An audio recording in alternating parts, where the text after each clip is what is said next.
പണ്ടത്തെ ആ തൊപ്പി വിൽക്കാൻ പോയ ആളും കുരങ്ങുകളും ഒരു കഥ നിങ്ങൾക്ക് ഓർമ്മയുണ്ടാവും പഴയത്.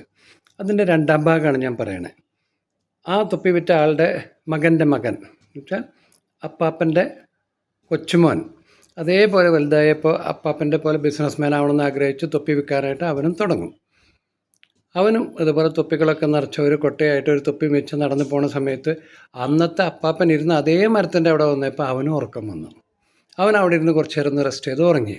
അപ്പോൾ എന്തുണ്ടായി, ഈ മരത്തിൻ്റെ മുകളിൽ കുറേ കുരങ്ങുകളുണ്ടായിരുന്നു. പഴയ പോലെ തന്നെ അവർ വന്ന് ഇവൻ്റെ എല്ലാ തൊപ്പികളും എടുത്തുകൊണ്ട് മേലെ പോയി ഇരുന്നിട്ട് അവർ തലയിലിട്ടിട്ട് അവിടെ ഇരുന്നു. ഇവൻ കുറച്ച് കഴിഞ്ഞ് ഉറക്കം കഴിഞ്ഞ് ഏറ്റു നോക്കുമ്പോൾ അവൻ്റെ തലയിൽ തൊപ്പി ഒഴിച്ച് ബാക്കി ഒരൊറ്റ തൊപ്പി ഇവിടെ താഴ്ത്തില്ല. അപ്പോൾ അവൻ ഉടനെ ചിരി വന്നു. അപ്പാപ്പൻ പറഞ്ഞ ആ കഥ ഓർത്തു. അവൻ മേലെ കഴിഞ്ഞതിന് തല ചൊറിഞ്ഞു. അപ്പോൾ കുരങ്ങുകളും തിരിച്ച് തല ചൊറിഞ്ഞു. കൈയടിച്ചു, കുരങ്ങുകളും കൈയടിച്ചു. ഉടനെ അവൻ ഒന്നും ആലോചിച്ചില്ല, ആ തൊപ്പി തലയിലുള്ളത് വലിച്ചൂരി എറിഞ്ഞു. എറിഞ്ഞ ഉടനെ മരത്തിൻ്റെ മുകളിൽ നിന്ന് ചെറിയൊരു കുരങ്ങ് വന്നിട്ട് ആ തൊപ്പി എടുത്തിട്ട് മേലെ പോയിരുന്നു തലയിലിട്ടിട്ട് അവിടെ ഇരുന്നു. അപ്പോൾ അവന് ഭയങ്കര വിഷമം തോന്നിയേ, ഇങ്ങനെയല്ലല്ലോ സംഭവിക്കേണ്ടായിരുന്നേ എന്നാലോചിച്ചു. അങ്ങനെ വിഷമിച്ച് ഈ തൊപ്പികളൊക്കെ പോയല്ലോ എന്ന് ആലോചിച്ചിരിക്കുമ്പോൾ ഒരു വയസ്സായൊരു കുരങ്ങ് സൈഡിൽ അവിടെ ഇരിക്കുന്നുണ്ടായിരുന്നു. അപ്പോൾ ആ കുരങ്ങൻ്റെ അടുത്ത് പോയിട്ട് പറഞ്ഞു, എന്തിപ്പോൾ സംഭവിച്ചു അവിടെ എന്ന് ചോദിച്ചു. അപ്പോൾ ആ കുരങ്ങ് പറഞ്ഞു, മോനെ, നിൻ്റെ അപ്പാപ്പൻ്റെ കൂടെ ഉണ്ടായിരുന്ന കുരങ്ങാണ് ഞാൻ. അപ്പോൾ എൻ്റെ മക്കൾക്കും ഞാൻ എൻ്റെ കഥയൊക്കെ പറഞ്ഞു കൊടുത്തു. അപ്പോൾ അവർക്കും അറിയാം നിൻ്റെ ബുദ്ധി എന്താണെന്നുള്ളത്.